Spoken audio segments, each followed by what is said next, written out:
कैसे हो आप लोग। आशा करती हूँ आप सब ठीक होंगे। निधि चैनल में आप सबका स्वागत है।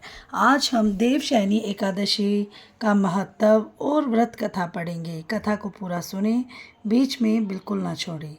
ब्रह्म वैवर्त पुराण में देवशयनी एकादशी के विशेष महात्म्य का वर्णन किया गया है। इस व्रत से प्राणी की समस्त मनोकामनाएं पूर्ण होती है। यह एकादशी आषाढ़ मास की कृष्ण पक्ष की एकादशी, जिसे योगिनी एकादशी कहते हैं, के बाद आती है। आषाढ़ मास के शुक्ल पक्ष की एकादशी को ही देवशयनी एकादशी कहा जाता है। इसी एकादशी से चतुर्मास का आरंभ माना जाता है। इस अवधि में कोई भी शुभ कार्य जैसे विवाह आदि नहीं किया जाता। मान्यता है कि इस दिन से भगवान श्री हरि विष्णु क्षीर सागर में शयन करते हैं और फिर 4 माह बाद उन्हें उठाया जाता है। उस दिन को देवोत्थानी एकादशी यानी देव उठनी एकादशी कहा जाता है। इस बीच के अंतराल को ही चतुर्मास कहा गया है।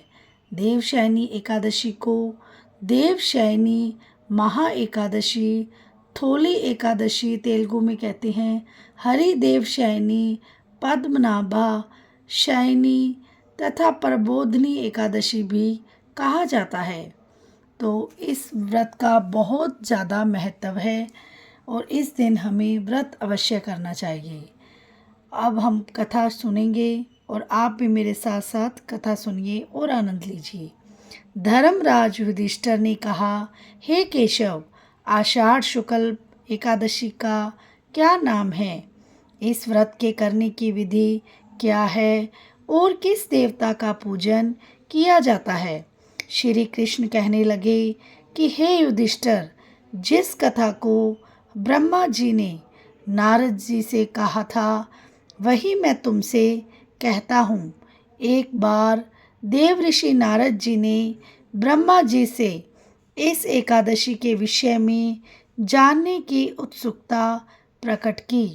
तब ब्रह्मा जी ने उन्हें बताया, सतयुग में माधांता नामक एक चक्रवर्ती सम्राट राज्य करते थे। उनके राज्य में प्रजा बहुत सुखी थी, किंतु भविष्य में क्या हो जाए यह कोई नहीं जानता। अतः वे भी इस बात से अनभिज्ञ थे कि उनके राज्य में शीघ्र ही भयंकर अकाल पड़ने वाला है। उनके राज्य में पूरे 3 वर्ष तक वर्षा न होने के कारण भयंकर अकाल पड़ा। इस अकाल से चारों ओर त्राही त्राही मच गई। धर्म पक्ष के यज्ञ, हवन, पिंडदान, कथा, व्रत आदि में कमी हो गई। जब मुसीबत पड़ी हो तो धार्मिक कार्यों में प्राणी की रुचि कहाँ रह जाती है। प्रजा ने राजा के पास जाकर अपनी वेदना की दुहाई दी। राजा तो इस स्थिति को लेकर पहले ही इतने दुखी थे। वे सोचने लगे कि आखिर मैंने कौन सा पाप कर्म किया है जिसका दंड मुझे इस रूप में मिल रहा है। फिर इस कष्ट से मुक्ति पाने का कोई साधन करने के उद्देश्य से राजा सेना को लेकर जंगल की ओर चल दिए। वहाँ विचरण करते करते एक दिन वे ब्रह्मा जी के पुत्र अंगिरा ऋषि के आश्रम में पहुँचे और उन्हें साष्टांग प्रणाम किया। ऋषिवर ने आशीर्वचनोपरांत कुशल क्षेम पूछी। फिर जंगल में विचरने व अपने आश्रम में आने का प्रयोजन जानना चाहा।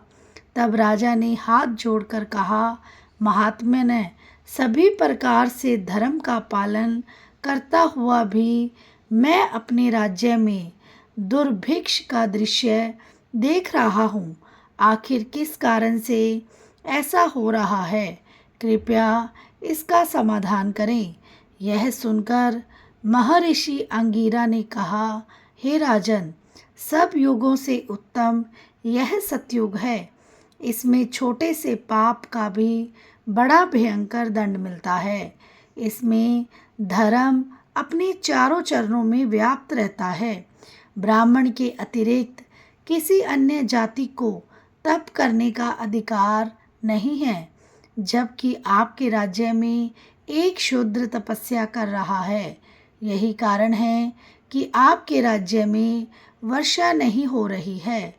जब तक वह काल को प्राप्त नहीं होगा, तब तक यह दुर्भिक्ष शांत नहीं होगा। दुर्भिक्ष की शांति उसे मारने से ही संभव है। किंतु राजा का हृदय एक निरपराध शूद्र तपस्वी का शमन करने को तैयार नहीं हुआ। उन्होंने कहा, हे देव, मैं उस निरपराध को मार दूं, यह बात मेरा मन स्वीकार नहीं कर रहा है। कृपा करके आप कोई और उपाय बताएं। महर्षि अंगिरा ने बताया, आषाढ़ मास के शुक्ल पक्ष की एकादशी का व्रत करें। इस व्रत के प्रभाव से अवश्य ही वर्षा होगी। राजा अपने राज्य की राजधानी लौट आए। चारों वर्णों सहित पद्म एकादशी का विधि पूर्वक व्रत किया। व्रत के प्रभाव से उनके राज्य में मूसलाधार वर्षा हुई और पूरा राज्य धन धान्य से परिपूर्ण हो गया। ब्रह्म वैवर्त पुराण में देवशयनी एकादशी के विशेष महात्म्य का वर्णन किया गया है। इस व्रत से प्राणी की समस्त मनोकामनाएं पूर्ण होती है। बोलो श्री विष्णु भगवान की जय हो। और कथा के अंत में हमें कीर्तन अवश्य करना चाहिए। आप भी मेरे साथ साथ कीर्तन कीजिए और आनंद लीजिए।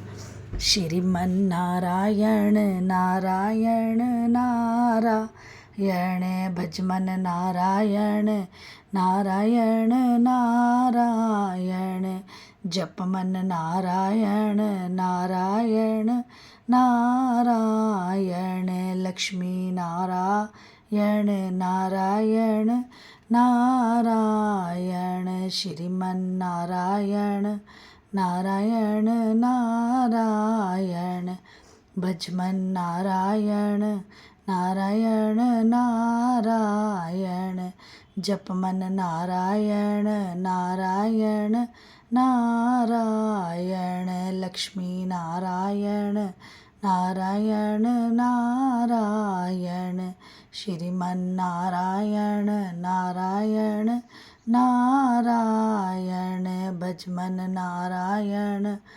नारायण नारायण, जपमन नारायण नारायण नारायण, लक्ष्मी नारायण नारायण नारायण, श्रीमन नारायण नारायण नारायण, जपमन नारायण नारायण नारायण, भजमन नारायण नारायण नारायण, लक्ष्मी नारायण नारायण नारायण, श्रीमन नारायण नारायण नारायण, भजमन नारायण नारायण नारायण, जपमन नारायण नारायण नारायण, लक्ष्मी नारायण नारायण नारायण। बोलो श्री लक्ष्मी नारायण भगवान की जय हो। एकादशी 11 माता की जय हो।